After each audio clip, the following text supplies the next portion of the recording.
¿Quién es esa persona que está a este lado de la pantalla, oculta, anónima? ¿Y por qué no estamos viendo su imagen? Porque es Manuel Carballal, el gran Manuel Carballal, que no se deja ver, pero que nos ofrece una serie de testimonios y una serie de documentos, vídeos, registros, audios que vamos a ir comentando, ilustrando, porque acaba de sacar un nuevo libro, su más reciente investigación, OVNI, los testigos perfectos.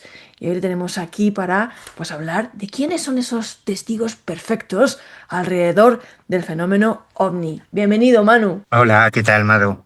Pues muy bien, encantada de tener aquí Manuel Carballal, que es criminólogo, teólogo, colaborador de La Rosa de los Vientos de Onda Cero desde hace muchísimos años y, bueno, pues el director y el artífice detrás de ese fanzine, revista El Ojo Crítico, que hace poco celebraba sus 100 números, Manu, ya 100 números haciendo el fanzine, que no es fácil, ¿eh? No sé quién es el idiota que dice que lo paranormal no existe. Pues coño, 100 números de una revista gratuita durante 33 años, si eso no es paranormal, que baje Dios y lo vea.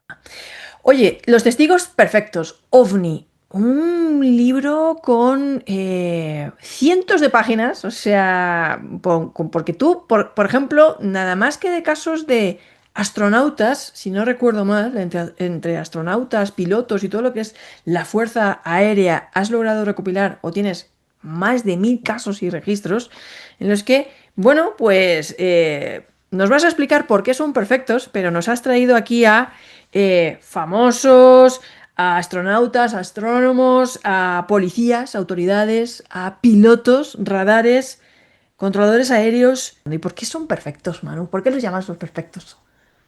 Bueno, lo de perfecto, si te fijas en el título, está entre comillas, porque es cierto que la perfección no existe, es verdad.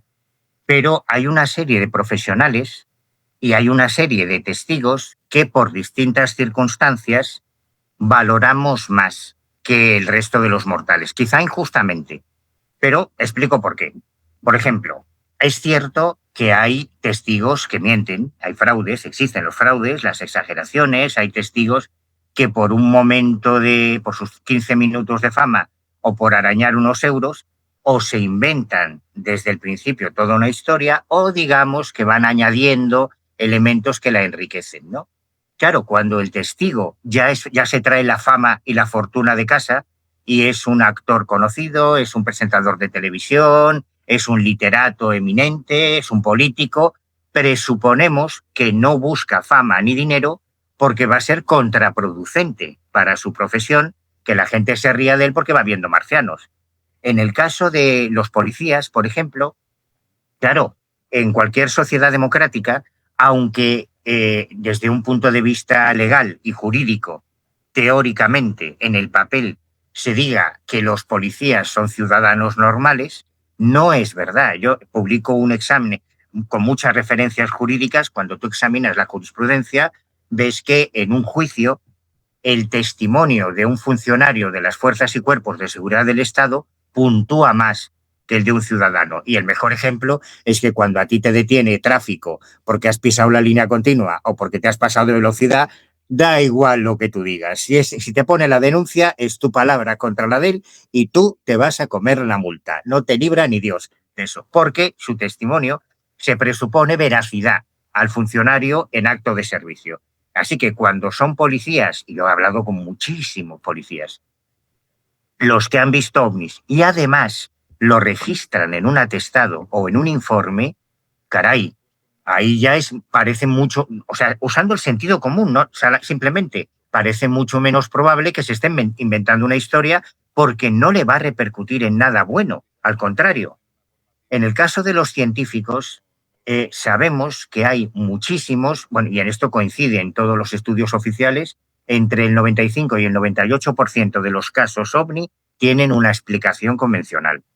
La mayoría de las veces son fenómenos astronómicos, fenómenos meteorológicos, climáticos. Por esa razón, cuando es un astrónomo el que ha visto un ovni y se pasan las noches mirando al cielo y hay montones de casos de astrónomos, aunque los cuñados y los pseudoescépticos digan que los astrónomos no ven ovnis, no tienen ni idea.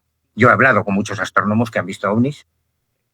Claro, ya te hacen parte del trabajo, porque ya sabes que la mayoría de los estímulos astronómicos que pueden generar un avistamiento ovni en un testigo no familiarizado, ya te los saltas, porque el astrónomo los conoce. Lo mismo ocurre con los meteorólogos. Los meteorólogos son muy buenos testigos porque, y este es un tema muy importante, desde el principio de los tiempos han existido y existen un montón de fenómenos en los cielos que una persona normal, tú, yo, cualquiera de los oyentes que nos está escuchando ahora, ve un espectro de Broken, o ve una nube lenticular, o ve una inversión de temperatura, o ve un rayo globular, jolín, y para él es un ovni, porque Ya. es una cosa rara en el cielo que no sabe lo que es. Y le puedes someter al polígrafo y el tío va a decirte, no, no, yo he visto un ovni, no está mintiendo. Claro, el meteorólogo ya identifica esos fenómenos, que a lo largo de toda la historia han generado muchas cosas,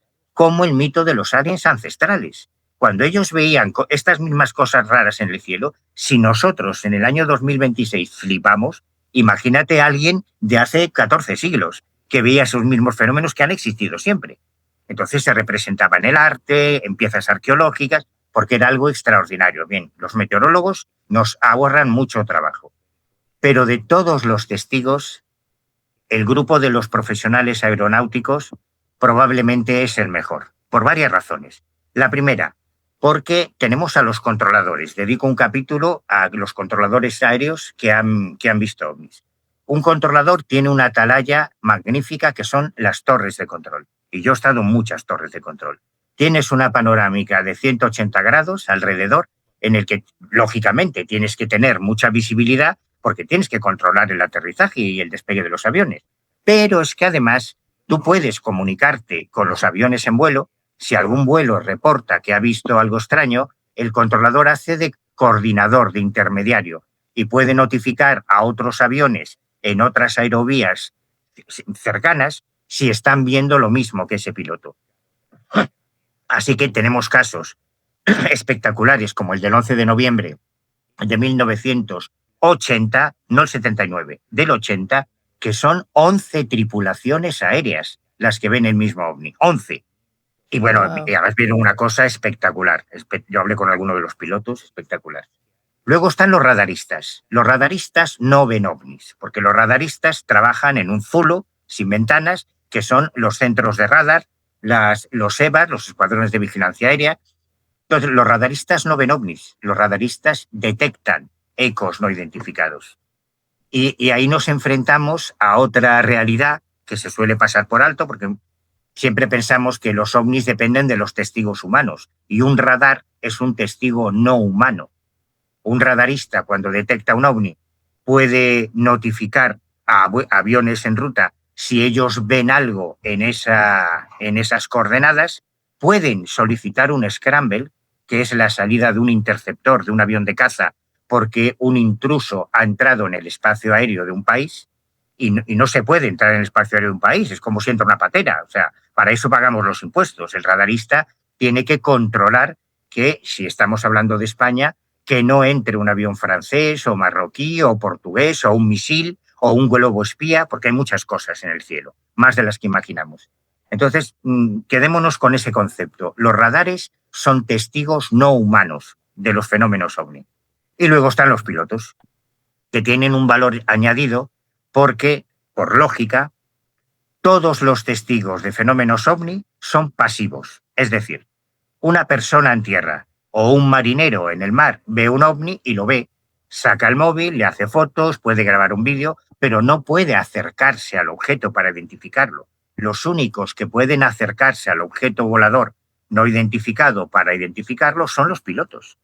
Entonces los pilotos nos ofrecen un tipo de información muy diferente al resto de los testigos. Y no solo eso, tanto los pilotos comerciales como los pilotos de combate, no es el caso de los pilotos privados, que es otro apéndice, digamos, los pilotos comerciales, los pilotos de Iberia, de Air Europa, en fin, de todas las compañías aéreas, cada 6 meses tienen que someterse a lo que se llaman cursos de refresco para evaluar su equilibrio psicológico, porque ha habido pilotos que se han vuelto locos y han estrellado el avión con todo el pasaje.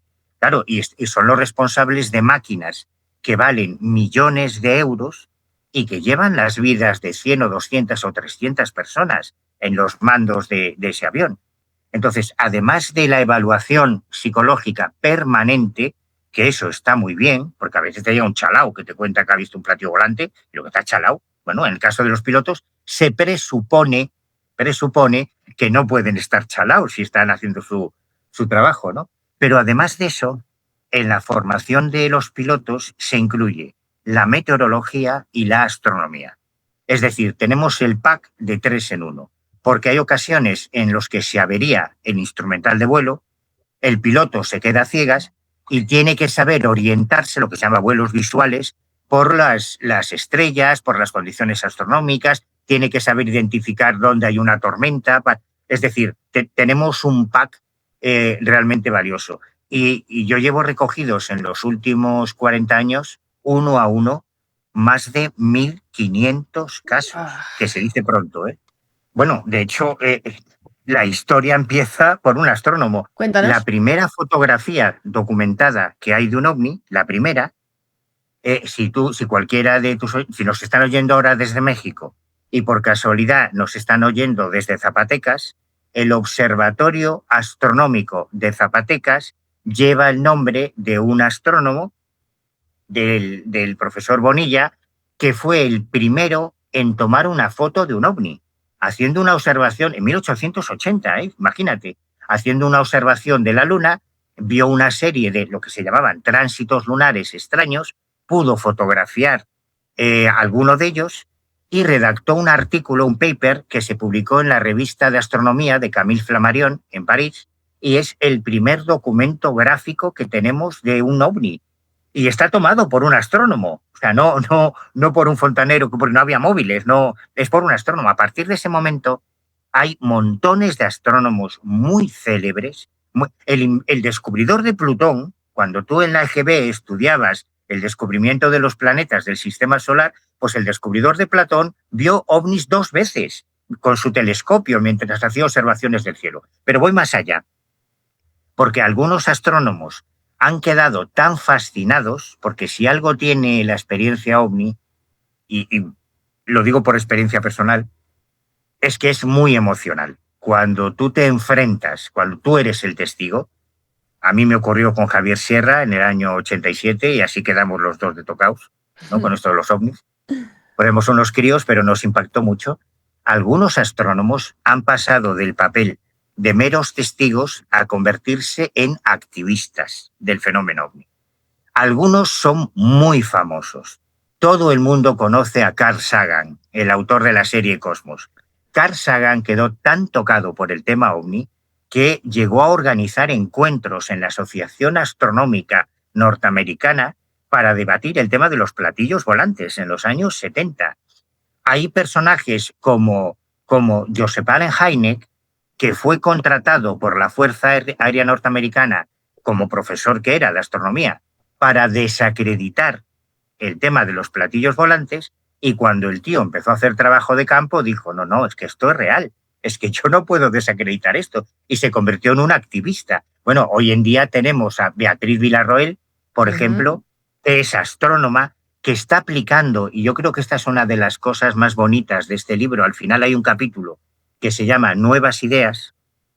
Como ya hemos trascendido el mito extraterrestre, ahora ya sabemos que no va por ahí, que eso era lógico, era una deducción lógica en los años 50 o 60, hay toda una narrativa que no tiene nada que ver con la investigación que se está haciendo hoy en día. Es un poco lo mismo que pasa con la física cuántica.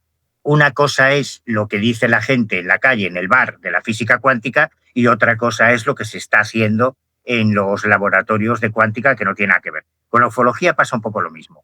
Los investigadores ya trascendimos el mito extraterrestre hace mucho tiempo y ahora hay un montón de nuevas ideas que vienen de gente como Villarroel, que aplica el concepto del tiempo, que es súper interesante, los trabajos que está haciendo, está publicando papers académicos, porque ella es una académica, o casos como, hombre, el mayor referente de la ufología internacional es Jacques Vallée, que es astrónomo. Claro. Es que Jacques Vallée no es químico, ni es biólogo, es que Jacques Vallée es astrónomo. O sea, eso de que los astrónomos y la ufología no tienen nada que ver es otra de las muchas falacias que hay. Vamos a ir desgranando casos de los que tú estás comentando en el libro. Al final vamos a contar el caso que ha vertebrado toda esta investigación, que es un caso que tú empezaste a investigar en el año 1993 y acabaste de investigar en el año 2024.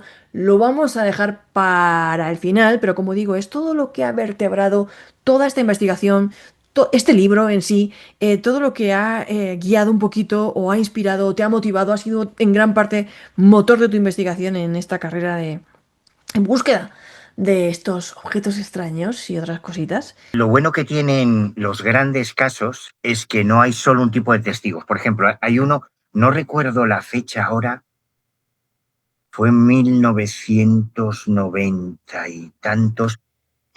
Se habla de él como el caso del ovni de mayor tamaño detectado nunca en España. Fue un avistamiento múltiple, lo que llamamos macroavistamiento, que se produjo en la provincia de Barcelona, en varias localidades de la provincia de Barcelona, y que comienza cuando en la jefatura de la policía local de Tarrasa y de los Mossos d'Esquadra empiezan a recibirse llamadas de ciudadanos que están viendo algo raro en el cielo. Esto pasa muchísimo. No, la gente no es muy consciente, pero lógicamente cuando tú tienes una situación extraordinaria o de alerta aquí, y buscas ayuda, a quien llamas es a la policía o a la Claro. Guardia Civil, en el caso de España en el ámbito rural. Por eso hay tantos casos, ya lo comentamos en su día, hay montones de casos de poltergeist que están recogidos por las fuerzas y cuerpos de seguridad del Estado y montones de casos de ovnis que están recogidos por las fuerzas y cuerpos de seguridad del Estado. En este caso en concreto, cuando se recibe en una jefatura de policía, esta es la rutina, es el protocolo. Hay alguien, por ejemplo, que es un funcionario que está de guardia esta noche en la oficina del 091. El 091 es el teléfono de emergencias policiales del Cuerpo Nacional de Policía en España. Y ahí hay un tío que está leyendo el periódico, está viendo el fútbol, está haciendo su guardia. De repente entra una llamada de un ciudadano diciendo que está viendo algo raro en el cielo, que no sabe si es cosa de la guerra de Ucrania, si son drones o si es una cosa de terrorismo como el 11M, como el 11S. Y que quiere reportar eso. Y entonces ese funcionario que está de guardia se pone en contacto con las patrullas que están en la calle patrullando de madrugada y que suelen estar muy aburridos, salvo los fines de semana, porque durante la semana las patrullas nocturnas, pues a veces te encuentras un borracho o pillas a alguien vendiendo costo o hay un caso de violencia doméstica o de violencia de género, pero normalmente las patrullas, de hecho, a mí me han contado muchos policías con los que he hablado que escuchan muchos programas de misterio mientras están de guardia, están en el coche patrulla y nos están oyendo a A mí nosotros, también están me lo han oyendo la ropa dicho. de los vientos. Claro, claro, está muy guay. Sí. Y de repente reciben un aviso de la jefatura o de la comandancia o de la comisaría. Oiga, que hay alguien que está diciendo que está viendo algo raro en el cielo en la zona tal. Y ellos se convierten en testigos. Este día ocurrió eso. Empezaron a ver esas cosas raras policías. Cuando los policías que están sobre el terreno notifican a la jefatura que se está viendo algo raro en el cielo, lo que suelen hacer es llamar al aeropuerto más cercano, al centro de control. Ahora ya tenemos al segundo tipo de testigos, los controladores, que reciben ese reporte que llega de parte de una fuente oficial. Y eso es lo que hace que se levanten, salgan fuera al mirador de la torre o se asomen y ellos también lo ven. Ya, aquí hay algo raro. Entonces lo notifican a los centros de radar. Que este es un mito que nos ha hecho llegar el cine norteamericano. Los radares no suelen estar en las torres de control. No me quiero enrollar ahora, pero digamos, grosso modo, que hay dos tipos de radares, el radar secundario y el radar primario. El radar secundario, aunque se llame radar, en realidad es un receptor de una señal que lleva un aparatito que se llama transponder en los aviones, que emite su situación, es como un geolocalizador, para entendernos, ¿no? Que te da la altitud, las coordenadas en las que se encuentra, la velocidad, la aerovía por la que transita. A veces, si se avería el transpondedor, en el radar secundario aparece un tráfico no identificado, pero si aparece en un radar secundario ya sabes que es un avión. Con lo Ok, cual ya eliminamos mucho ruido. Hay muchos colegas que a veces sacan, no, un ovni detectado en el radar secundario, tío, si es secundario ya sabemos que es un avión, no sabemos qué avión es. Sí, técnicamente es un ovni, pero ya sabemos que es un avión. Lo ok. interesante es el primario. Y el primario lo tienen fundamentalmente los centros de radar militar. Cuando un controlador aéreo, y yo he recogido casos muy alucinantes, el controlador aéreo avisa al centro de radar militar, ahí es el radarista, tercer tipo de testigo que entra en juego y confirma si eso que se está viendo es material o no es material. Porque si aparece en el radar, cuidado, tenemos testigos visuales y ahora tenemos la confirmación de radar.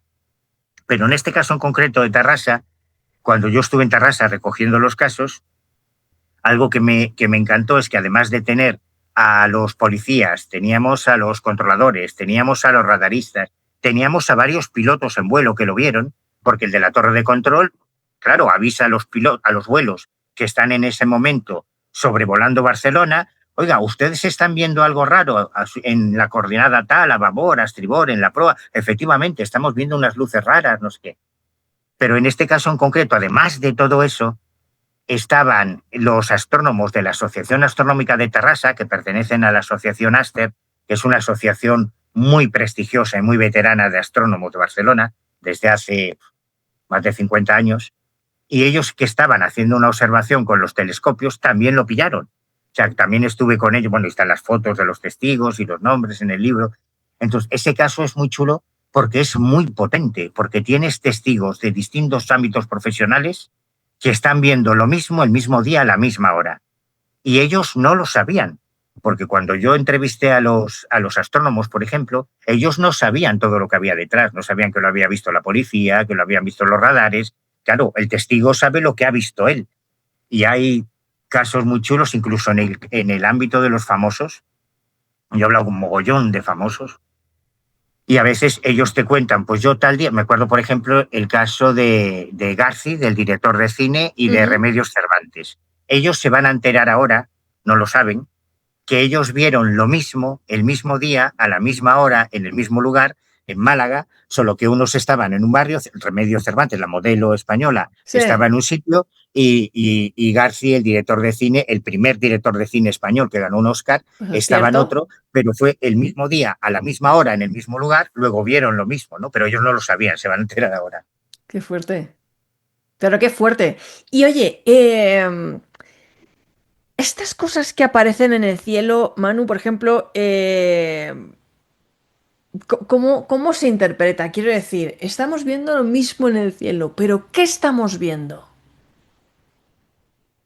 Claro, yo fíjate, todo el libro he tenido unas discusiones con Toñi, que tú la conoces, unas Sí, discusiones, sí. porque, por ejemplo, Toñi me decía que no podía utilizar, fíjate, esto tiene más Mira de lo recorrido que de lo que parece. parece. Sí, sí, sí. Yo siempre escribo ovni en mayúsculas. Ujú. Entonces Toñi me decía, no, tiene que ser en minúsculas, porque la RAE, la Real Academia Española de la Lengua, lo pone en minúsculas. Y yo le decía, Toñi, me la pela lo que diga la RAE está equivocada, tiene que ir en mayúsculas porque ovni no es un sustantivo.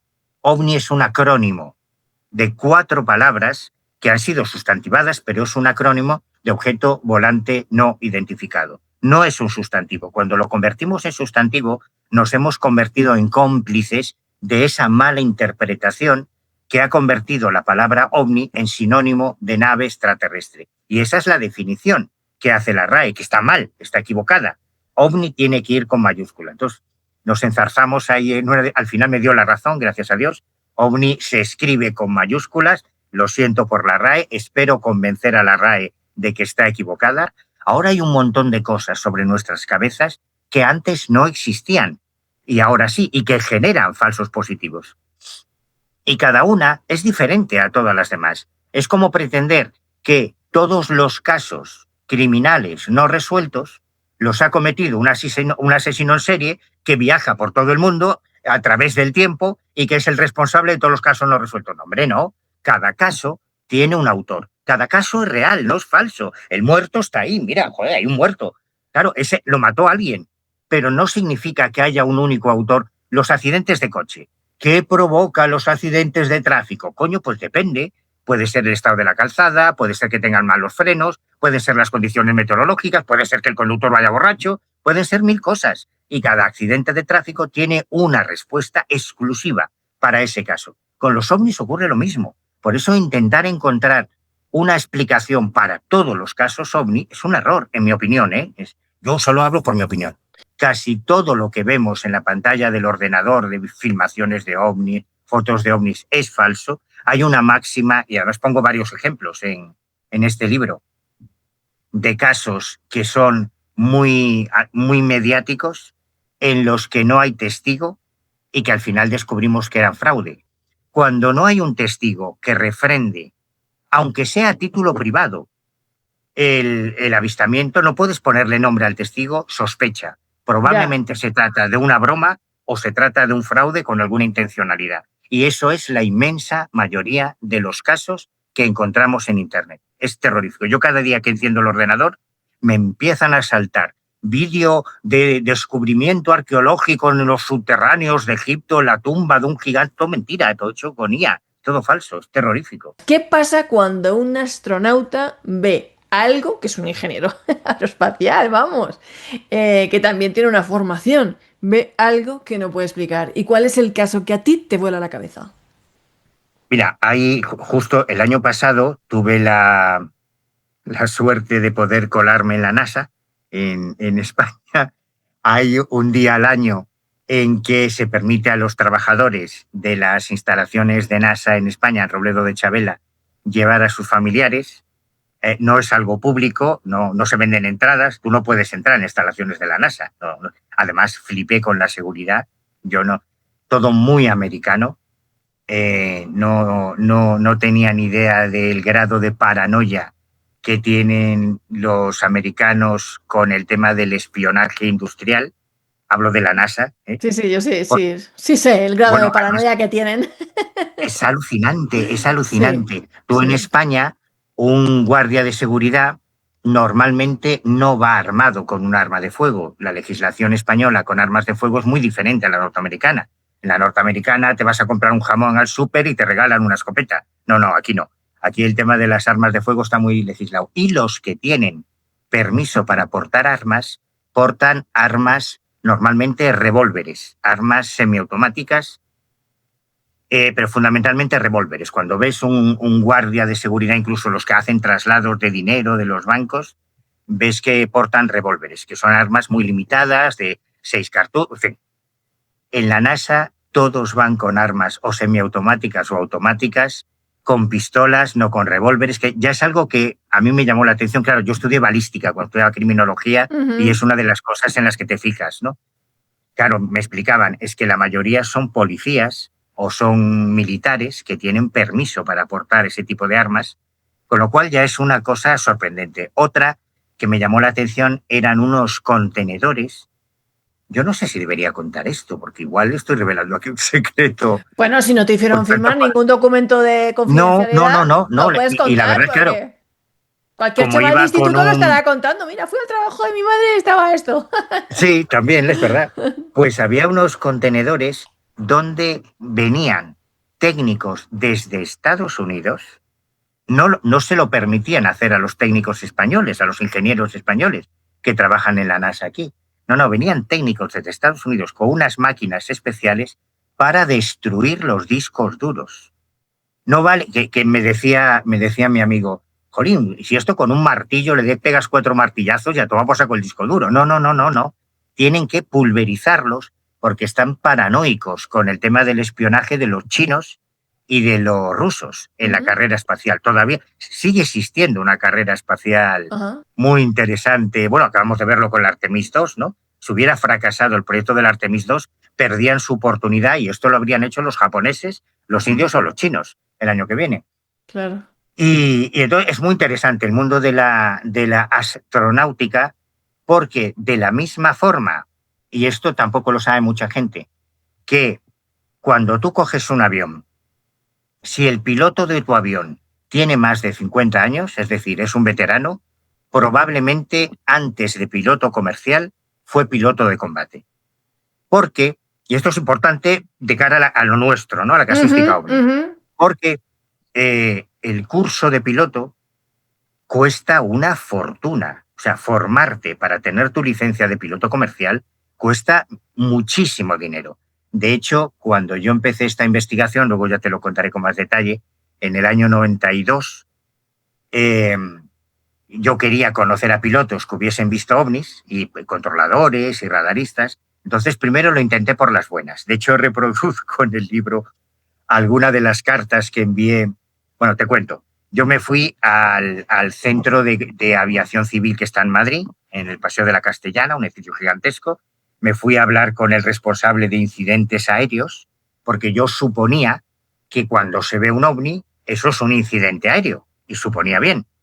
Anastasio Povedano se llamaba el jefe de incidentes aéreos en aviación civil entonces.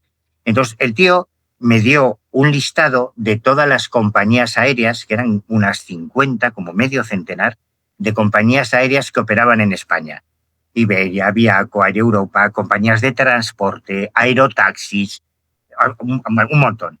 Entonces yo primero lo hice por las buenas. Yo les escribí a todas diciendo: hola, soy un chico de La Coruña que le mola esto de los ovnis, quiero hablar con pilotos. Claro, y todas me respondían lo mismo: niño, no molestes, vete a jugar al parchís. Entonces ya me obligaron a intentarlo por las malas. Y por las malas fue, pensé yo, en mi inocencia. Claro, si yo me meto piloto, voy a poder hablar con otros pilotos. Así que me fui a la escuela de pilotos. Sí, fue así. Me fui a la escuela de Manuel, pilotos es tremendo. Me fui a la escuela de pilotos del aeropuerto de Peinador, en Vigo, y cuando pregunté cuánto costaba esto de hacerse piloto y me dijeron que era 1,000,000 y pico de pesetas de hasta entonces, dije: uy, me parece que esto con la paga del domingo no me va a dar el presupuesto. Y saliendo de la escuela de pilotos del aeropuerto de Peinador, justo enfrente, estaba la escuela de paracaidismo. Entonces pregunté: oiga, ¿y esto de hacerse paracaidista cuánto vale? Y me dijeron 50.000 pesetas. Digo: amigo, esto ya entra más en mi presupuesto. Y esa es la razón por la que yo me metí paracaidista, para poder hablar con pilotos que hubieran visto ovni. No contaba yo que tendría que tirarme de Pero aviones Manu, a 2000. tú también has sido paracaidista, tú has sido de todo. ¿Cuántos saltos Sí. tienes? ¿Tienes saltos? Pues, sí, tengo 16 saltos y una medalla de bronce en salto de precisión. Gané una medalla y todo en Vaya el Festival de tela, Deportes Aéreos. vaya Y tela. gracias a eso conseguí todos estos casos, y al poder entrar en las bases aéreas, yo tenía la FENDA, se llama la licencia de la Federación de Deportes Aéreos, podía entrar en torres de control, podía ir a los bares donde se reúnen los pilotos, y así recogí mogollón de casos y descubrí que, como es tan caro lo de hacerse piloto, perdona el rollo, era por decir esto, Sí, sí. como costaba tanto dinero, hay muchos pilotos comerciales que están volando ahora en los aviones que tomamos todos, que vienen del Ejército del Aire y que en un momento determinado, digamos que se pedían una excedencia y convalidaban su titulación como piloto de combate en una compañía aérea, y esa es la razón por la que muchos pilotos civiles que han visto ovnis tienen pasado militar. ¿Qué significa que tengan pasado militar? Que tienen toda la formación del vuelo de combate. Y eso suma mucho. Hay Claro. casos, mira, por ejemplo, por ponerte un caso que todo el mundo conoce, el famoso caso del ovni de Manises, en Valencia, el 11 de noviembre del 79, Javier Lerdo de Tejada, que era el piloto del Supercarabel, que hizo un aterrizaje de emergencia en el aeropuerto de Valencia, venía de la aviación militar. Él había sido piloto de combate, había hecho eso, se había pasado a la aviación civil porque se gana mucho más, lógicamente, pero tenía la formación. Cuando él tiene que hacer ese aterrizaje de emergencia en Manises, que aquello, fue una movida política, hubo dos, no una, dos interpelaciones parlamentarias, porque de repente un avión con 102 viajeros, turistas, extranjeros, tiene que hacer un aterrizaje de emergencia en Valencia y hay que buscarle hotel, hay que hablar con las embajadas, con los consulados, una movida tremenda, ¿no? Cuando él se divorcia, su mujer utiliza en el proceso de divorcio que su marido, fíjese si estaba loco mi marido, que veía marcianos, que veía ovnis y que hizo un aterrizaje de ¡Ostras! Y emergencia. lo usa eso como argumento. Sí, en el divorcio está recogido. Pero la madre, que es una anécdota muy chula, nosotros conseguimos las grabaciones de la caja negra del avión, que las ha oído todo el mundo porque ya se han hecho públicas. Lo que no se había hecho público hasta ahora, que está por primera vez en este libro, es que yo localicé al controlador aéreo que estaba de guardia esa noche, que ahora está destinado en Sevilla, que también me dio una versión muy interesante, y que la madre del piloto, de Javier Lerdo de Tejada, me escribió para pedirme la grabación de esa conversación que ella había visto de pasada en la tele, porque como no tenía ningún recuerdo en audio de su hijo, si yo le podía mandar esa grabación. Entonces conocí a la madre, conocí al hermano y nos contó que su hermano no se acojonaba fácilmente, porque aunque su hermano fuera piloto ahora comercial, cuando fue lo de Manises, de la compañía TAE, su hermano había aterrizado en el Sáhara con impactos de bala en el fuselaje del avión. Era un tío con los nervios muy templados por esas experiencias militares y que no era un tío que se asustase fácilmente. Entonces, creo que es bueno conocer estos detalles, esta intrahistoria, para valorar en su justa medida a estos pilotos que vienen de la vida militar. Todo este rollazo que te he soltado, perdón, es por lo de los astronautas, porque la inmensa mayoría de los astronautas, por lo menos hasta hace unos años, vienen de las fuerzas aéreas. Eso tiene algo bueno y algo malo. Lo malo es que están limitados por el secreto militar. Cuando les dicen, usted no cuente nada de esto, no los cuentan ni aunque les hagas cosquillas en los pies. Es muy complicado sacarle testimonios, pero tienen toda la formación, no solo ya del astronauta en sí, que está muy bien, sino de la formación aeronáutica que tiene cualquier piloto de combate, que es lo mejor que puedes encontrar, aunque no sean perfectos, es lo mejor que puedes encontrar como testigos ovni. Por eso valoramos tanto el testimonio de los astronautas. Y hay un segundo elemento, y es que todos los casos de ovnis, todos, técnicamente tendríamos que referirnos a ellos, suponiendo que fuesen naves, como fenómenos aeronáuticos, porque todos los casos con testigos en tierra, con marinos en el mar o incluso con pilotos se dan dentro de la atmósfera. Eso es Por lo tanto, importante. claro, salvo los de los astronautas, porque ellos están fuera de la atmósfera. Y ahí es cuando ya se riza el rizo. Y hay algunos casos, bueno, realmente alucinantes. Sobre todo, hay muchos casos de astronautas norteamericanos.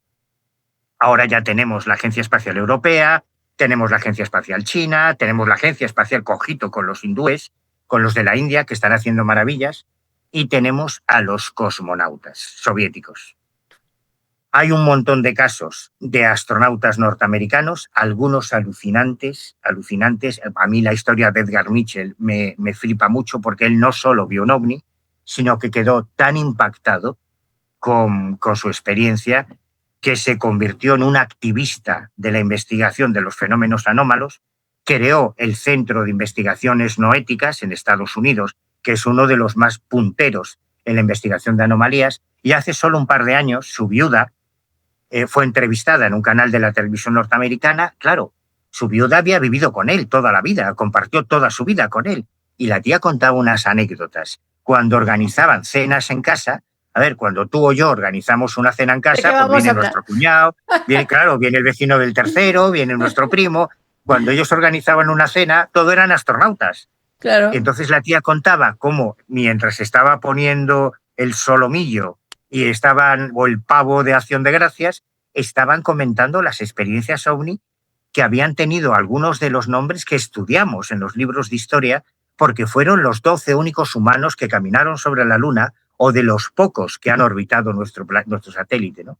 Pero en la Unión Soviética pasó algo diferente, y es que después de la legislatura de Gorbachov, cuando cae el muro de Berlín y se desmembra la Unión Soviética, empezaron a filtrarse miles de documentos. Los cosmonautas rusos perdieron el miedo al KGB, que luego se convirtió en el FSR, pero bueno, un tiempo en el que se filtraron montones de informaciones, y yo recojo algunos casos aquí que da hasta pudor verbalizarlos porque son tan increíbles.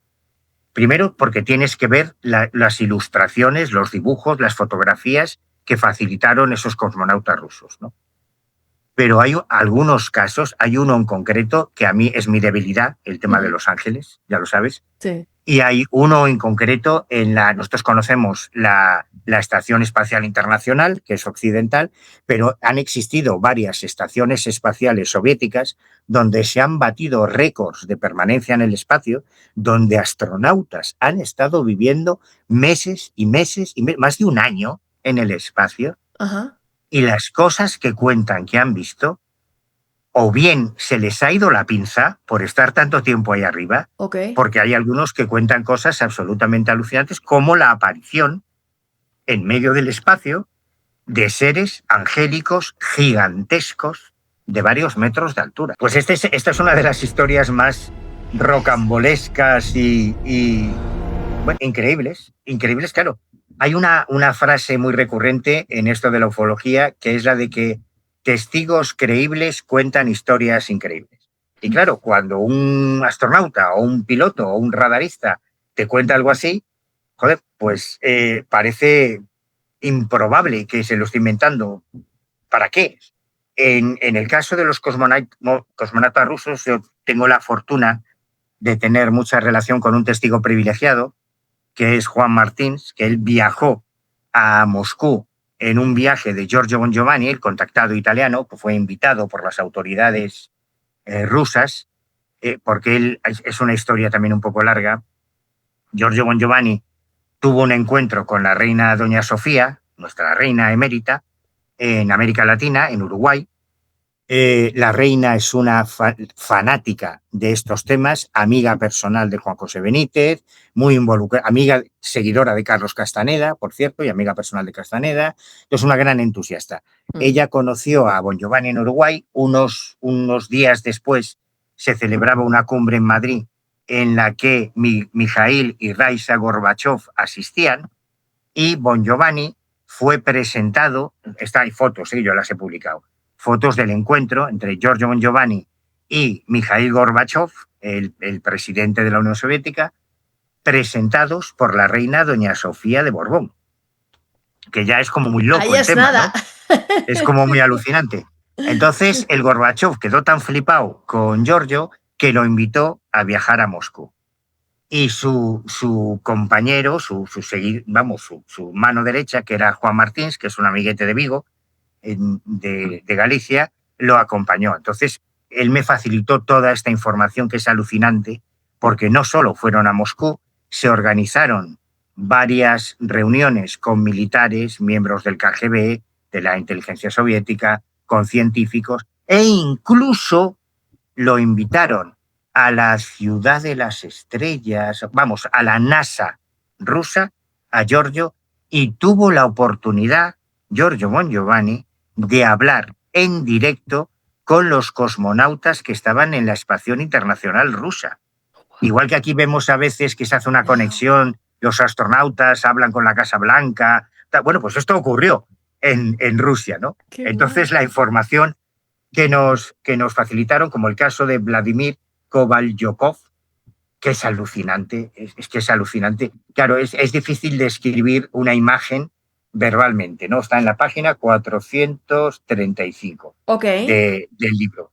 Lo que vieron en el espacio, y claro, ahí ya se te acaban las excusas que puedes utilizar en la Tierra, porque en el espacio, que sepamos, no hay globosonda, no hay dirigibles, no hay drones, no hay una serie de cosas que pueden generar falsos positivos en la Tierra. Por eso los casos de astronautas son tan diferentes a todo lo demás.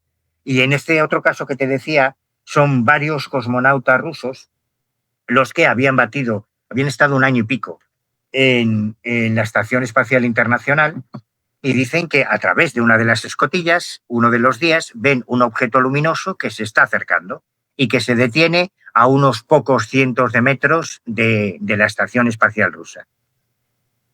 Ellos, claro, flipan, piensan, lógicamente, la primera idea es que se trate de alguna aeronave americana que no estaba notificada, que no, a pesar de que hay mucha comunicación entre las agencias espaciales, porque son científicos, no son militares, entre las agencias espaciales de todos los países, ellos, claro, lo atribuyen a eso, tienen que ser los americanos. Y dicen que de repente ven salir del interior de ese objeto una serie de figuras de aspecto antropomorfo que ellos lógicamente interpretan como astronautas, pero que a diferencia de nuestros astronautas o cosmonautas no llevaban ninguna conexión con o sea, el paseo espacial existe. Estamos hartos de ver imágenes de astronautas que salen del módulo, que salen de la nave sujetos con un cable para no perderse, o con una mochila propulsora. Ellos describen que esas criaturas no llevaban ni mochila propulsora ni estaban conectados a la nave, que se acercan unos metros hacia ellos, que eran unas figuras antropomorfas que generaban una gran luminosidad y que describieron, y así se publicó en la Unión Soviética, como ángeles. Esa fue la impresión que les dio, un encuentro con ángeles en el espacio, casi nada. Me acabas de dejar flipada.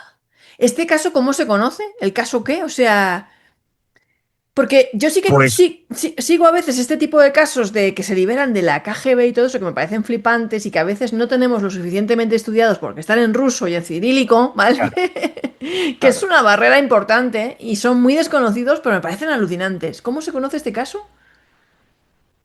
No está, claro, probablemente en la bibliografía soviética existe etiquetado. Yo lo llamo el caso de la Salyut 7, Ok. que se lanzó al espacio en abril del 82, porque era la nave donde se produjo el evento, ¿no?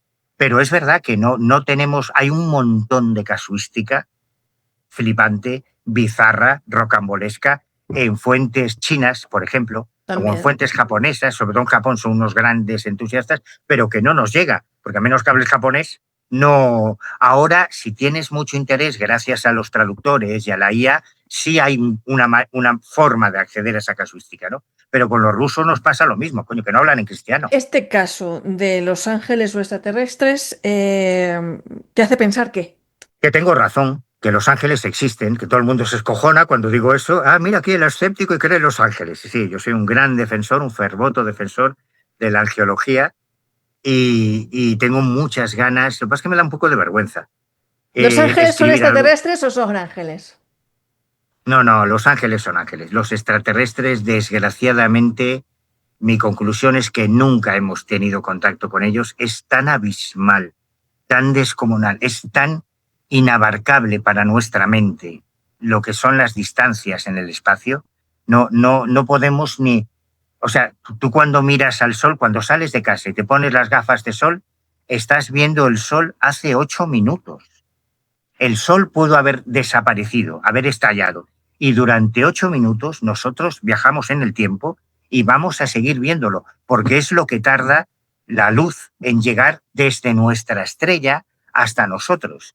Si tú sales de Plutón para afuera y entras en la zona del vacío más infinito, inmenso, lleno de antimateria, de materia oscura, de energía oscura, hasta llegar a la próxima estrella, que es Alfa Centauro, yendo a la velocidad de la luz, tardarías 4 años y medio en nuestro destino. O sea, es salir al rellano de tu casa, cruzar el pasillo y timbrar en la puerta de al lado para pedir una tacita de azúcar, 4 años y medio a la velocidad de la luz, que no somos conscientes. Hay una serie de implicaciones físicas que nos han dejado claro hace mucho tiempo que la hipótesis extraterrestre se queda chiquitita para explicar el fenómeno ovni. Es algo mucho más complicado. Y Por eso es tan interesante lo que creo yo, vamos, lo que comento en el último capítulo, que son las nuevas ideas que están surgiendo ahora, teorías como la hipótesis de la distorsión de José Antonio Caravaca, o la hipótesis de la conciencia global de Miguel Pedrero, o la hipótesis de esos satélites en el tiempo de Beatriz Villarroel. Ahora hay nuevas ideas, tenemos más información que nunca en la historia, como ocurre en todos los campos de la ciencia. Ahora tenemos más datos que nunca antes en la historia. También tenemos menos de los que van a tener nuestros nietos y los nietos de nuestros nietos, que probablemente mirarán atrás y dirán, fíjate, qué ingenuos eran los abuelos, ¿no? En el año 2026, las tonterías que creían, como nosotros decimos de nuestros abuelos, que creían en el éter y creían bueno, cosas que ya se ha demostrado que no son, ¿no? Que no había planetas extrasolares, anda que no, y tenemos más de 2000 catalogados ya.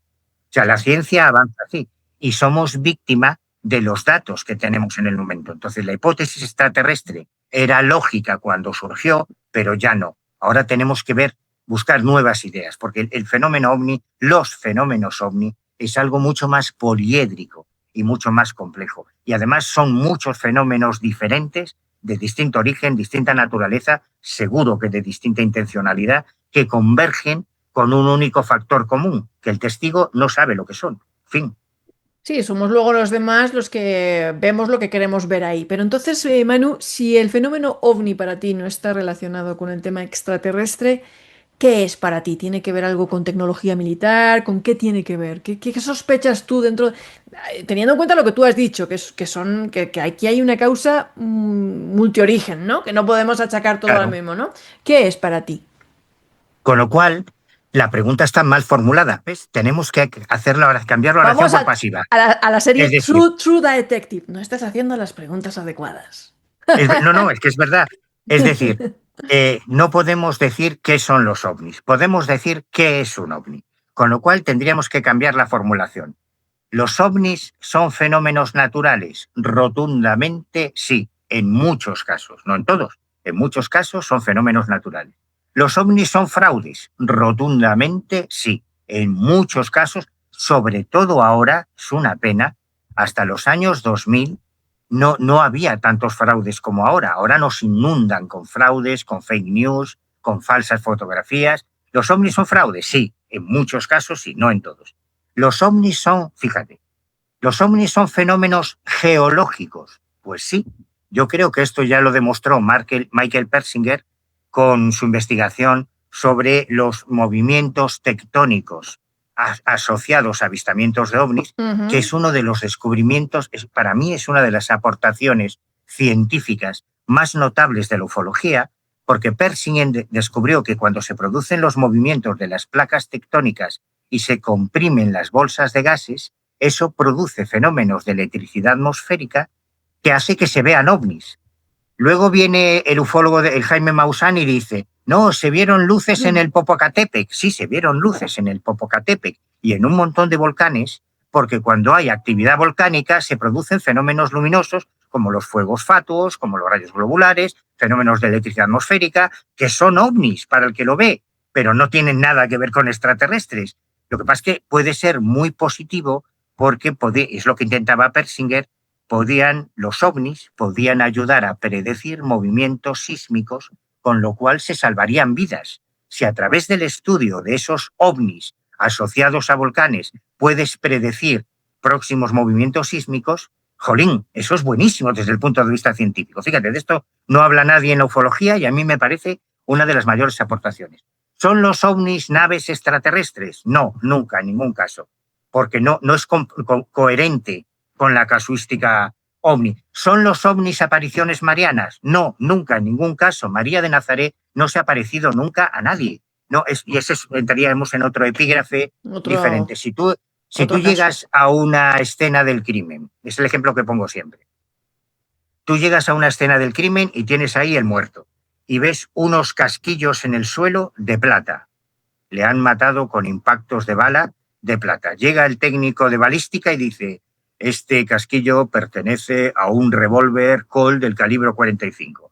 Alrededor de la escena del crimen ves unas huellas de herradura y los testigos describen al autor como un tío que vestía de azul, llevaba un gorro blanco y un antifaz. Luego, ¿el autor del crimen es el llanero solitario? No, porque el llanero solitario es un personaje de ficción. Será un tío disfrazado del llanero solitario, pero el llanero solitario no existe. Es un personaje de cómic. Con la hipótesis extraterrestre pasa lo mismo.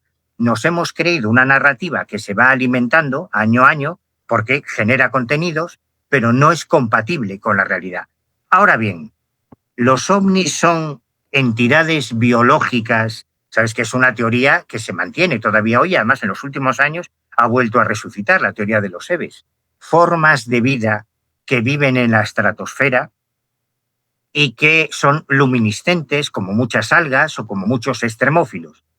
Podría ser, ¿por qué no? Porque no hemos llegado al conocimiento total de la biología. Cada día la criptozoología precisamente estudia nuevas especies que se están descubriendo constantemente, o especies que considerábamos extintas, como el celacanto, por ejemplo, que de repente reaparecen cuando solo las conocíamos en fósiles. ¿Pueden existir formas de vida en la Tierra que no conozcamos? ¿Por qué no? Eso no atenta contra ningún principio de la física. Podría ser. ¿Pueden los ovnis, y yo voy más por aquí, para no escabullirme, ¿pueden los ovnis ser viajeros en el tiempo? Yo estoy convencido de que sí. Sigo mucho el tema de la física en relación al tiempo, y no es incompatible ni con la cuántica, sobre todo no es incompatible con la física cuántica, pero tampoco es incompatible con la teoría de la relatividad, el viaje en el tiempo. Genera paradojas, pero esas paradojas se pueden subsanar con la teoría del multiverso, que un montón de científicos están asumiendo. Con lo cual, si desde el punto de vista científico es asumible que solo es cuestión de tecnología que descubramos la manera de viajar en el tiempo, y eso va a ocurrir, puede ser dentro de 50 años, de 100 o de 1000, me da igual. Vamos a descubrir la manera de viajar en el tiempo. Y si nuestros tataranietos descubren la manera de viajar en el tiempo, hoy ya pueden estar aquí.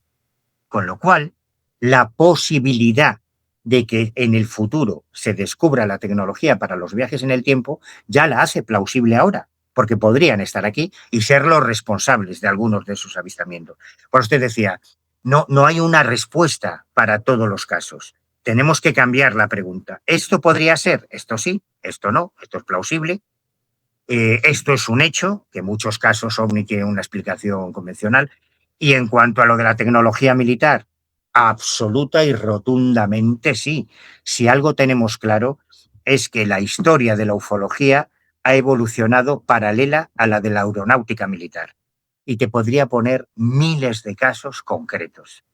Hemos descubierto que muchos casos OVNI ocultaban desarrollos tecnológicos, que resulta incluso más políticamente conveniente que los testigos hablen de marcianos, porque eso no va a tener ningún recorrido jurídico, que se revele que un misil francés, por ejemplo, se ha experimentado sobre el espacio aéreo catalán para ver cómo reaccionaba la población civil, que se descubriese que globos espía marroquíes han entrado en espacio aéreo español, que se descubriese que una prueba balística portuguesa se les fue de dirección y casi se lleva por delante 2 pesqueros en las Islas Cíes de Galicia.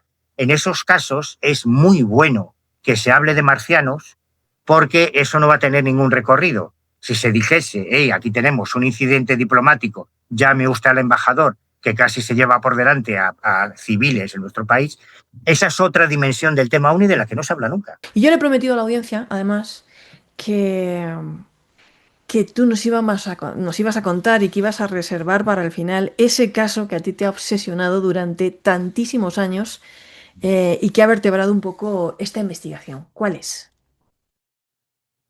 Uf.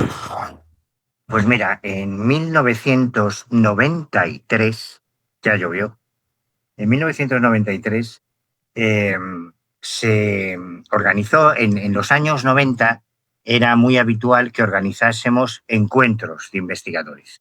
No eran congresos abiertos al público, eran reuniones de estudiosos.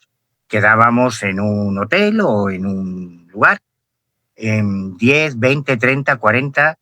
Esta de la que te voy a hablar, yo creo que fue, salvo una que se hizo unos años después, la más multitudinaria, porque éramos más de 60 investigadores que nos encerramos durante un fin de semana en un hotel en la Manga del Mar Menor, en Murcia, y ahí estaba JJ Benítez, estaba Josep Guijarro, Antonio Salinas, Ramón Navia, Gabriel Carrión, María Ferraz, bueno, un montón de gente, éramos como 60, ¿no?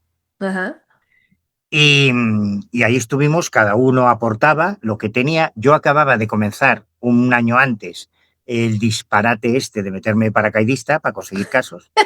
Había conseguido ya, oye, mira, alguno de los casos que hoy cualquier ciudadano que se vaya al archivo del Ejército del Aire y vea los expedientes desclasificados, alguno de los documentos que hay ahí fue gracias a mi locura, ¿eh? Yo Porque sé, yo eran casos sé. que eran inéditos, que nadie había accedido a ellos. Lo tuyo es Entonces, alucinante, claro, o sea. yo cuento allí mi batallita, y Benítez se escojonaba, decía, estás como una cabra, Carvallal, sí, sí. Y entonces se me acerca un tipo alto, moreno, de porte militar, me dice, oye, quiero hablar contigo. Y yo llego a este caso, al caso que vertebra este libro, OVNIs los testigos perfectos, por la puerta de atrás, por un testigo secundario, que es un mecánico del Ejército del Aire que había estado destinado en la base de Manises y que es el que me cuenta una historia, es mi primer contacto con este caso que me obsesionó más de 30 años, que me cuenta que en una ocasión él estaba de guardia en la base en el año 79 y aterriza un avión que había participado en un scramble. Scramble es la maniobra de interceptación cuando un intruso, cuando un objeto entra en el espacio aéreo de un país, es detectado por los radares y hay siempre en distintas bases aéreas lo que se llama el retén o el piloto de los 5 minutos, que es un piloto de combate que tiene que estar haciendo la guardia con todo el mono, el chaleco, todo preparado para despegar en 5 minutos para interceptar si ha entrado un intruso en tus fronteras aeronáuticas.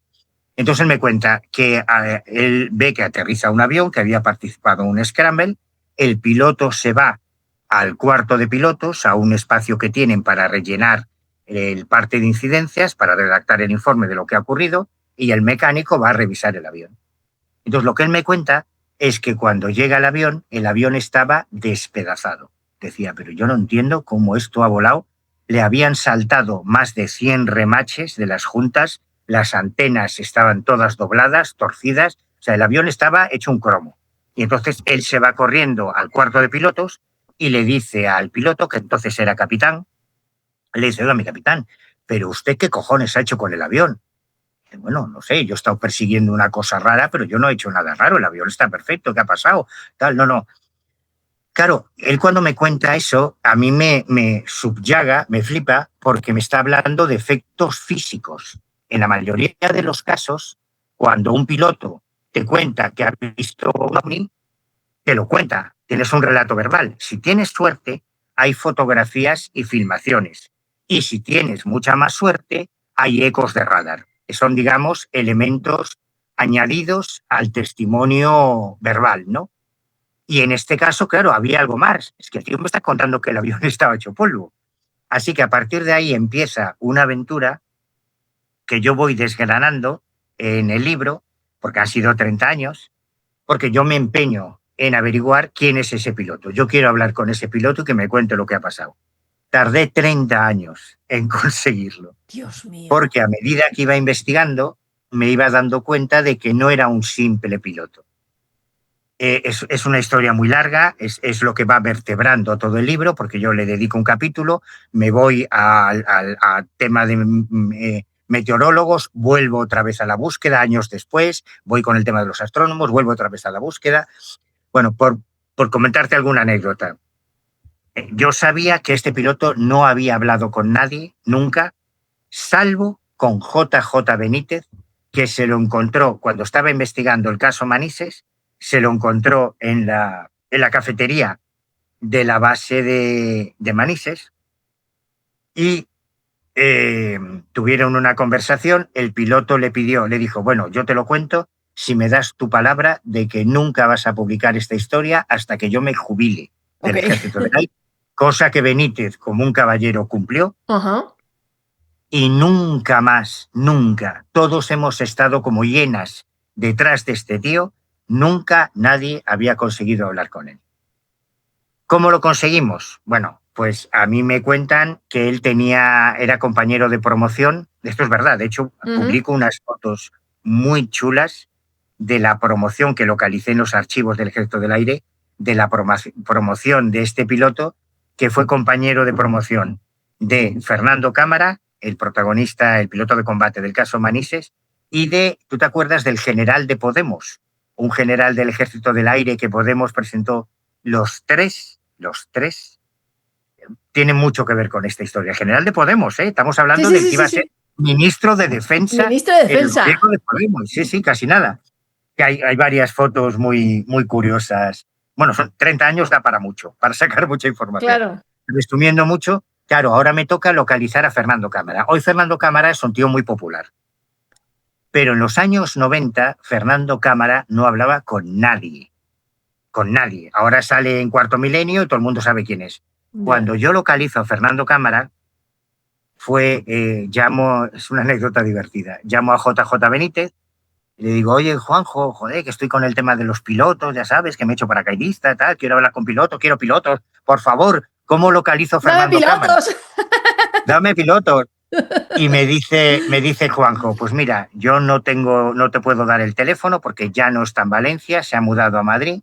Lo que te puedo decir es que tiene una empresa, se ha retirado ya del Ejército del Aire. Te estoy hablando del año, creo que 92, 93. Ajá. Se ha retirado del Ejército del Aire y lo único que te puedo decir es que vive en un pueblo de las afueras de Madrid, pero dentro de la Comunidad de Madrid. Y entonces a mí, yo soy de la vieja escuela, de la old school, entonces a mí lo que se me ocurre es cogerme un autobús, me voy desde La Coruña hasta Madrid, a la Gran Vía. En la Gran Vía estaba el edificio de Telefónica, donde estaban las guías telefónicas de toda España. Me cojo la guía de la Comunidad de Madrid y voy llamando uno por uno a todos los cámara F de la Comunidad de Madrid. Ay, por favor. Fueron horas llamando. Claro, Pero había un bueno, Fermín que Cámara. levante la mano el de nuestra generación que no haya hecho eso. De ir llamando a Claro, todos hombre. los para ver quién es el que tú estás buscando. Es que todavía no estaba la ley de protección de datos y estaban ahí toda la información, incluso la dirección. Sí, Bueno, fue sí. muy divertido. Bueno, divertido es contarlo. En aquel Sí. momento no era divertido porque venga a llamar. Oiga, por favor, ¿es usted el capitán Fernando Cámara? No, yo soy Federico Cámara. ¿Es usted Fernando Cámara? No, yo soy ¿Pero por Fermín qué Cámara. me lo buscan? Bueno, hubo un cabrón, perdón, pero hubo un cabrón que le digo, ¿es usted el capitán Fernando Cámara? Y me dice, a sus órdenes. Tras, lo he pillado. No No. me diga, mire, es que me llamo Manuel Carballal, yo vengo desde Betanzos, de La Coruña, tal, por lo del OVNI, el 11 de noviembre, estoy intentando localizar al otro piloto que vio, y el tío me deja hablar 10 minutos, y a los 10 minutos me dice, oye, pero tú eres mi cuñado, ¿no? Yo, ¿qué ¡Ay, cuñado? ¿Cómo es capitán? no! Ah, no, perdona, pensé que era una broma, que eras mi cuñado, no, yo me llamo Folustiano, tal, y soy ebanista, no, no, bueno, al final, Mado, lo localicé. Me coge el teléfono un tío, le digo, ¿es usted el capitán Fernando Cámara? Me dice, sí, ¿quién le ha dado este teléfono? Pues mire, si se lo cuento no se lo va a creer. Estoy en la central de Telefónica, me llamo Manuel Carballal, bla, bla, bla, bla. Y al tío le hizo gracia que fuera tan insistente cuando le conté la anécdota, me dio su dirección. Él tenía entonces una constructora en las afueras de Madrid, no me acuerdo ahora del pueblo, pero está todo en Ajá. el libro, donde, por cierto, había montado un negocio trayéndose casas prefabricadas de Canadá, que son las que aparecen en varias series de televisión. En la serie esta de televisión de estos chavales que tenían superpoderes, los inmortales, los intocables, o sea, una serie española de Ajá. chavales con Los protegidos, todas creo las que casas. era. Los protegidos. Los Los protegidos protegidos. está grabada en la urbanización del capitán Fernando Cámara. Qué Entonces yo fuerte. llamé a Javier Sierra, que estaba entonces en la revista Más Allá. Claro, yo no tenía ni coche, yo me movía en autobús o haciendo autostop. Es que Javi éramos tenía muy coche y le digo, jovencitos. claro, y le digo, Javi, tío, que lo tengo, lo he localizado, tengo a Fernando Cámara, me voy ahora a Villanueva de la Cañada, creo que era, a verlo, ¿te quieres venir? Claro, lógicamente Jaime dice, hostia, cagando hostias. Perfecto. Me recogió, nos fuimos para allí. Y de hecho publico en el libro, hay unas fotos muy divertidas que son las que tomé en el año 92, que vas a ver a un Fernando Cámara mucho más joven de lo que lo conocen ahora los seguidores de Cuarto Milenio, porque esto ocurrió hace 30 años. Y el tío está todo el tiempo riéndose en todas las fotos porque, claro, el tío se escojonaba de nuestro entusiasmo, ¿no? Que a él no le interesaba nada el tema de los ovnis. Entonces se reía mucho. Y él fue el que me dijo, no podéis hablar con este hombre porque ha sido nombrado director del gabinete del Ejército del Aire del gobierno. Él entró en política con Trillo, que era del Partido Popular, Federico pero Trillo. se quedó con Carme Chacón, o sea, con varios ministros.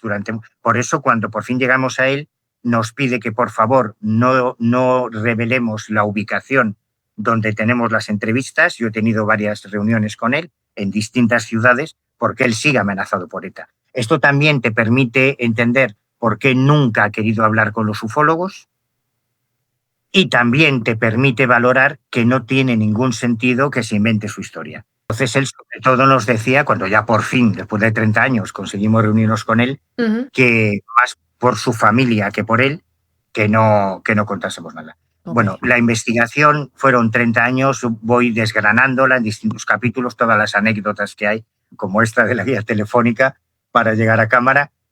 Al final, gracias a cámara, conseguimos un teléfono. David Cuevas y yo nos ponemos en contacto con el protagonista, con tan mala suerte que acababa de vivir una tragedia familiar. Creo que no hay ningún problema decirlo, que acaba de fallecer su esposa. Entonces el tío muy respetuosamente nos dijo, mire, yo no estoy con ánimo para ver a nadie, claro, ni para hablar con nadie. Llámenme dentro de unos meses. Tuvimos que esperar otro año, lo volvimos a intentar. Todavía estaba con el bajón. Tuvimos que esperar otro año más. Al final, por fin, nos dice que nos recibe. Wow. Es un amor. O sea, es un tío absolutamente entrañable. Estamos hablando de un militar con una hoja de servicios brutal, el piloto de combate con más horas de vuelo en aviones de combate, que terminó trabajando para la NASA. De hecho, estuvimos tanto en su residencia de una ciudad española como en su casa de verano en otra ciudad española a 600 kilómetros, donde tiene un póster gigante que le regaló la NASA de la llegada del Mariner, del Voyager a Marte, porque también estuvo trabajando para NASA.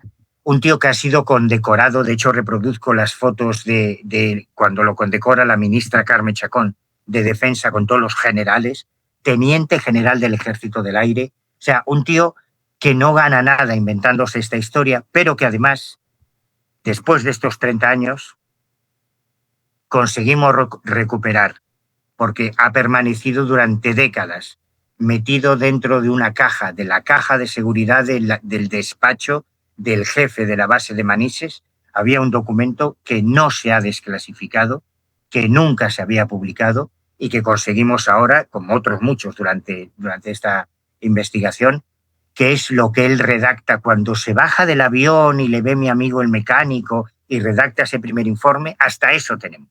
Wow, el problema es que lo que cuenta te explota. Mira, yo te soy súper sincero, y pongo a David Cuevas por testigo. Cuando tuvimos la primera reunión con el general Miguel Lens Astray, yo salí tocado. Yo estuve 2 noches que no era capaz de coger el sueño, porque lo que él explica rebasa toda la casuística ovni convencional. Lo que él vivió no es un avistamiento ovni normal, yo lo describo, de hecho se lo dije, es que lo que usted vivió, mi general, es una epifanía ovni. Es lo que viví yo con Javier Sierra. Resumiendo mucho la historia, él está de guardia en el cuarto de pilotos, en la base, cuando en Pegaso, el centro de control de radar, que da cobertura radar a toda la península ibérica, a toda España, se detecta un objeto que entra por Motril, en el sur de España, en Andalucía. Entonces se avisa al piloto de guardia, oiga, misión de Scramble, ligerito, al avión y despegue. Despega en un Mirage F1. Le dan las coordenadas y él pone el morro hacia el lugar donde se había detectado en el radar ese objeto. Y lo que cuenta este hombre es que de repente le pasa por la derecha del avión, por estribor, un trazo a toda pastilla ascendiendo. Un objeto luminoso que le pasa por la derecha a una velocidad muy superior a la del sonido, supersónico, ¡bum!, a toda pastilla. Él vira, enfila hacia ese objeto y se encuentra con un monstruo, con una masa luminosa, con algo gigantesco, descomunal, que él compara con el Hotel Riu, que está en la Plaza de España, en Madrid, delante de la Plaza de Cervantes, en la Plaza de España de Madrid. Hay un hotel gigantesco, el edificio España, que es descomunal, que es un rascacielos inmenso, Y él decía, es como si coges el Hotel Riu con todas las luces encendidas, lo giras, lo pones en, vertical, en horizontal, y eso estaba ahí arriba. Yo puse el avión en supersónico para intentar alcanzarlo y no era capaz. Él intenta hacer unas maniobras para interceptar esa cosa descomunal y gigantesca que tiene delante del morro del avión, hasta que en los cazas de combate hay un chivato que te advierte de cuando estás quedándote sin combustible para que tengas combustible para poder volver a tu base y aterrizar, ¿no?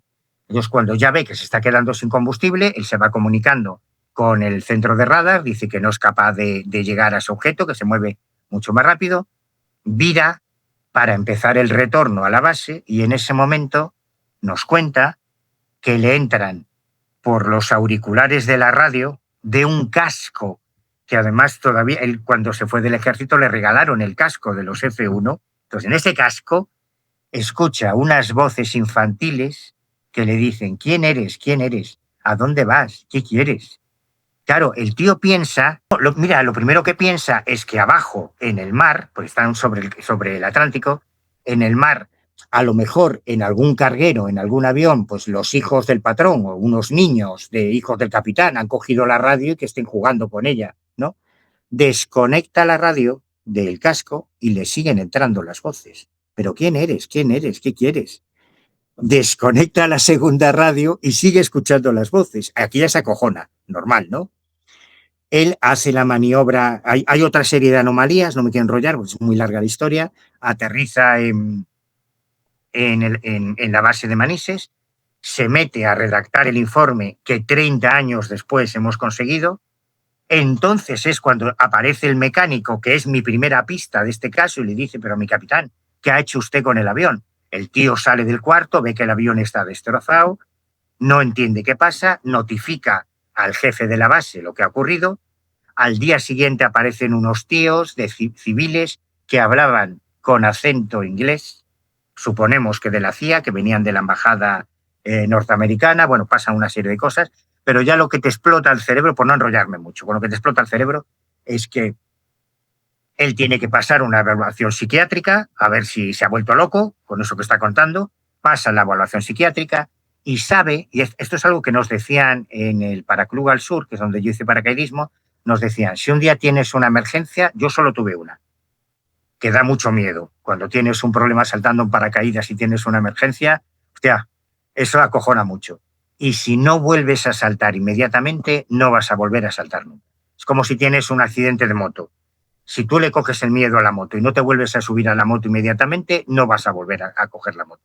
Entonces él pidió volver a subirse a un avión.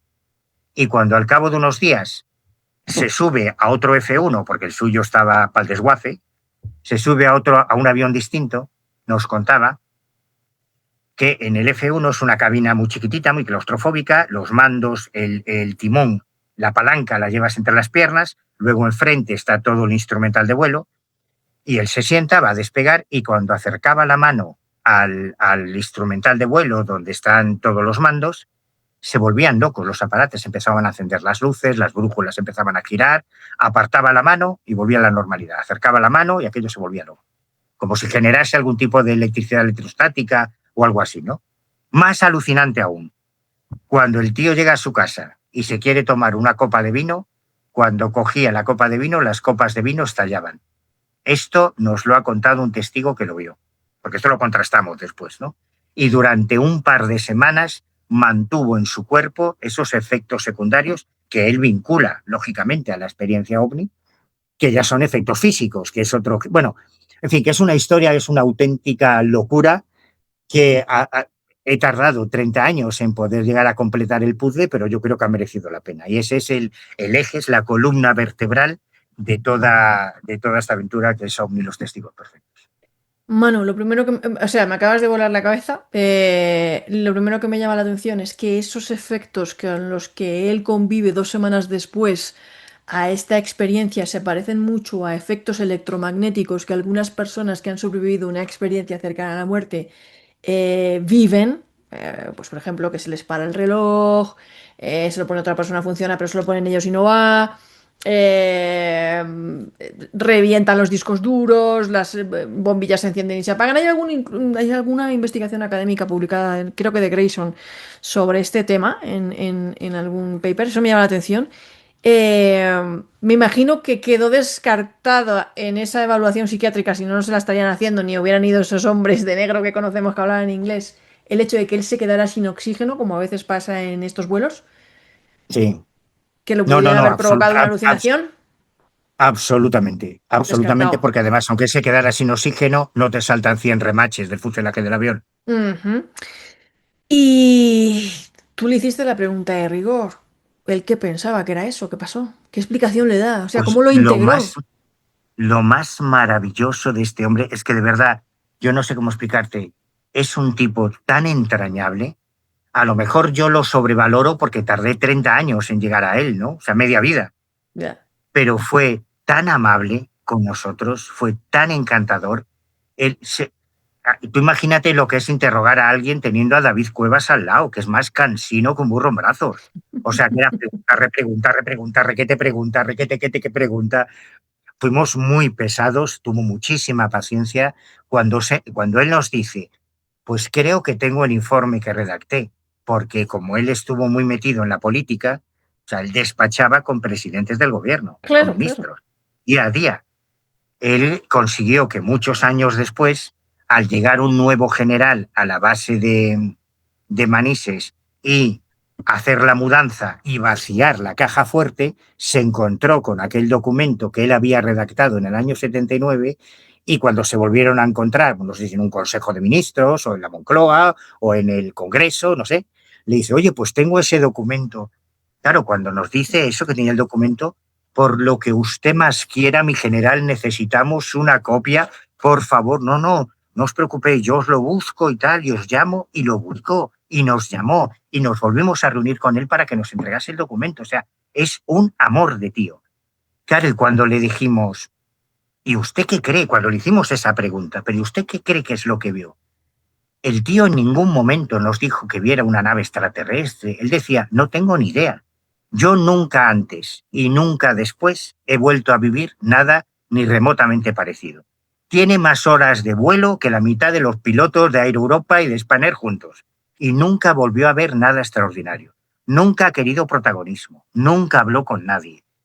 De hecho, bueno, espero que no se enfade, nos contaba, ¿no? Si un día me llamó Iker Jiménez, me invitó a cenar, muy bien, muy amable, con su mujer, con Carmen Porter, muy simpáticos, claro, Iker quería que fuera a la tele, pero yo no quiero salir en ningún lado, yo no quiero ningún protagonismo, yo no quiero nada. Vosotros habéis venido porque habéis llegado a través de un amigo, por eso os recibo y porque sois muy pesados y lleváis 3 años dándome la matraca con que queréis conocerme, pero yo no quiero. Y recuerdo incluso que cuando le dijimos, pero bueno, ¿y usted no cree que a lo mejor podría ser algo de guerra psicológica, de guerra electrónica que los americanos? Ah, pues podría ser, es que yo no lo sé.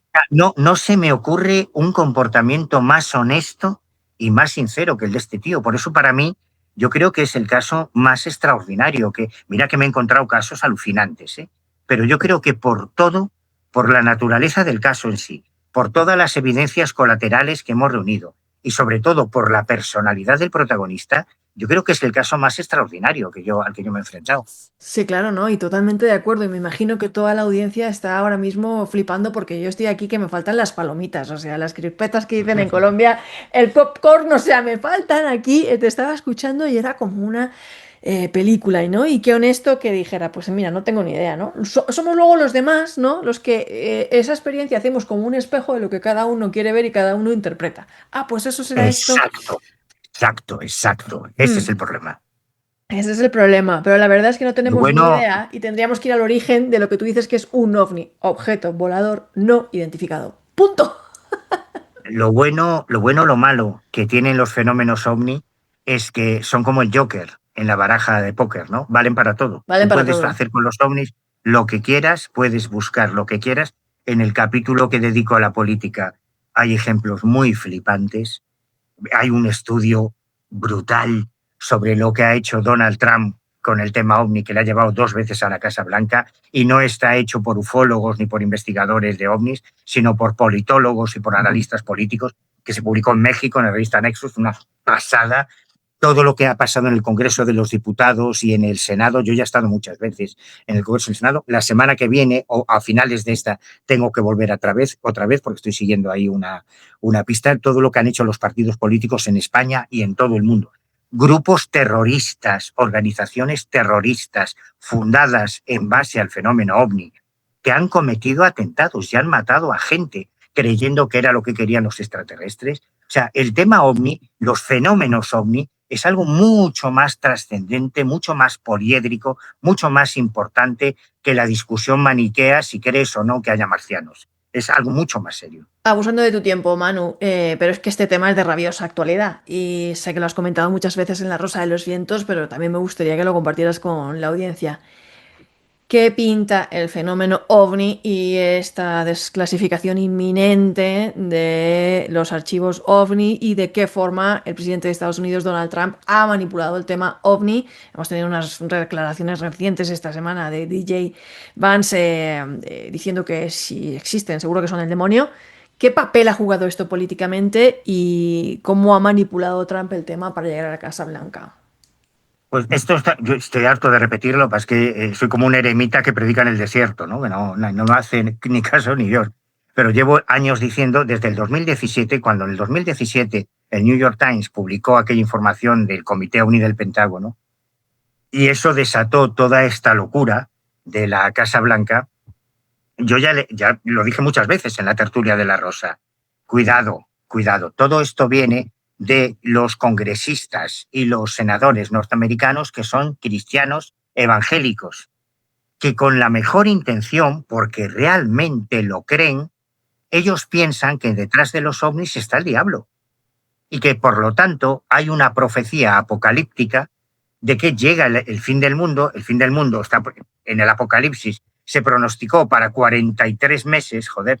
O sea, el Apocalipsis tuvo que haber ocurrido con Jesús en vida y con Saulo de Tarso en vida, pero bueno, es otro tema. Y desde entonces se lleva retrasando y siempre va a llegar. Ya llega, el fin del mundo ya llega, ya está a puntito, ¿no?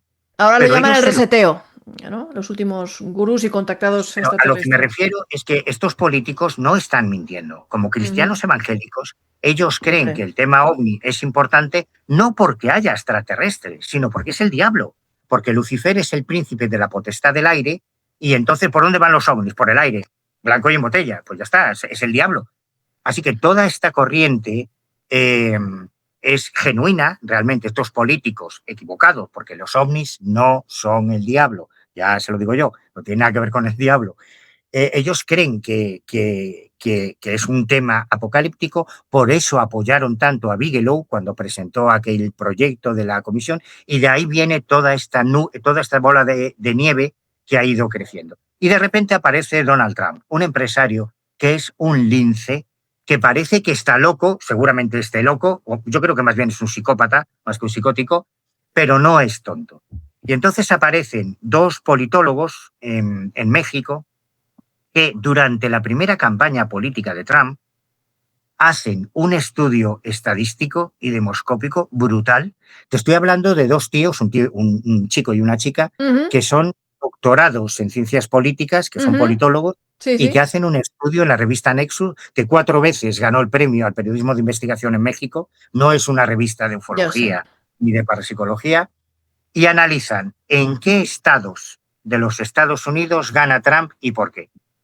Y cuando están revisando el perfil de los votantes, descubren algo maravilloso, y es que coincide, atención, con el mayor número de conspiranoicos, de perfiles conspiranoicos en los diferentes estados de los Estados Unidos, especialmente los creyentes en los extraterrestres. Más aún, publican, que yo las reproduzco, porque reproduzco las gráficas, las Ajá. estadísticas en el libro, en que comparan, se van a la MUFON, la Mutual UFO Network, que es la Sí, sí. organización ufológica más importante de Estados Unidos, y descubren que en los estados de Estados Unidos donde hay mayor número de casos de avistamientos de ovnis, porque la población es más receptiva a este tema, es donde gana Trump. Y además hacen un estudio comparativo con todos los demás candidatos por estado. O sea, alucinante. El trabajo es brutal. Yo cuando lo leí, Es como la manzana de Newton, ¿no? Que me cayó en la cabeza y dije, tate, ahora lo entiendo todo. Por eso Trump ha gestionado como nadie el mito extraterrestre y todas las teorías de la conspiración. Acuérdate del Pizzagate, Ah, cómo le dio claro. la vuelta a la historia con Hillary Clinton y se la cargó, o sea, la destrozó, ¿no? Diciendo que era una bruja, que hacía satanismo, que se comía niños. En el segundo mandato volvió a hacer lo mismo de una forma magistral. Su oficina de campaña llegó a comercializar todavía, creo que todavía están en Amazon, las camisetas, llaveros, carteras, pins, bolígrafos de Trump es el amigo de los extraterrestres votarían a Trump, Trump te va a contar la verdad. Y volvió a ganar por segunda vez, es acojonante, es un puto genio, no va a desclasificar nada. Aquí ya entraríamos en otro tema. Hay 4 presidentes anteriores a Trump de los Estados Unidos directamente involucrados en el fenómeno ovni, 3 de ellos testigos directos, Jimmy Carter, Ronald Reagan, George W. Bush y Gerald Ford, que llegaron a la Casa Blanca, que eran auténticos fanáticos del fenómeno ovni y que si hubiese algo que desclasificar, lo habrían hecho ellos.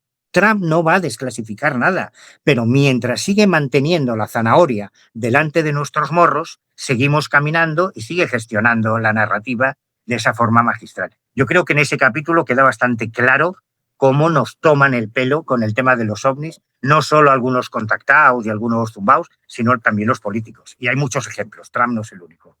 Me encanta que hayas tocado este tema de la conspiritualidad, que es un término sociológico que ya pues muchos sociólogos vienen trabajando desde hace tiempo, ¿no? Que es como estas ideas espirituales, algunas vienen hasta del mundo del yoga o no sé qué, ¿no? En realidad son, bueno, incluso el terraplanismo, ¿no? Y en realidad son, pues, discursos relacionados con el ultracatolicismo, la ultraderecha, etcétera, para afirmar, pues, yo qué sé, que la ciencia nos quiere engañar y hacerte creer que la Tierra es redonda, que el ser humano no viene en el mono porque lo creó Adán y Eva, y que, bueno, hay muchos documentales incluso de este tema, muy interesante, y libros y estudios. En HBO hay muchos sobre cómo muchas de estas sectas, tú has dicho, algunas incluso llegan a cometer atentados porque los extraterrestres, no sé qué, piensan que Trump es el líder de una confederación intergaláctica que es el que los va a salvar y son los que dicen, bueno, es que pues la reina Isabel segunda es, ¿cómo lo llaman ellos? Reptiliana, o era, Una lagarta, sí. que esta mujer, Clinton, era que se comía a los niños y que la mujer de Obama, Michelle Obama, es un hombre que además hay un discurso transfobo detrás aquí muy fuerte, ¿no? Sí, Con sí, todo el sí. tema de estas ideas ultracatólicas, ultraderechistas, bastante importante. Bueno, pues todo esto está ahí en tu libro, OVNIs, los testigos perfectos, entre comillas, en la editorial Luciérnaga, ahora mismo disponible en todas las librerías, en todas las mesas novedades de España. Si alguien de Iberoamérica nos está escuchando, México, Colombia, Venezuela, lo que sea, Argentina, a través de Busca Libre, llegan en cuestión de 4 o 5 días. Súper rápido te los trae. Súper deprisa y es muy fácil de conseguir también por internet y ojalá llegue también muy pronto aquí a estos países, a librerías físicas. Muchísimas gracias, Manu. Me quedan, yo estaría hablando contigo 4 horas, 5 horas, eternamente. He abusado de ti mucho tiempo, pero eternamente agradecida porque hayas venido hoy al programa. Muchísimas gracias a ti, al contrario, siempre es un placer. Gracias, gracias a ti. Qué grande eres.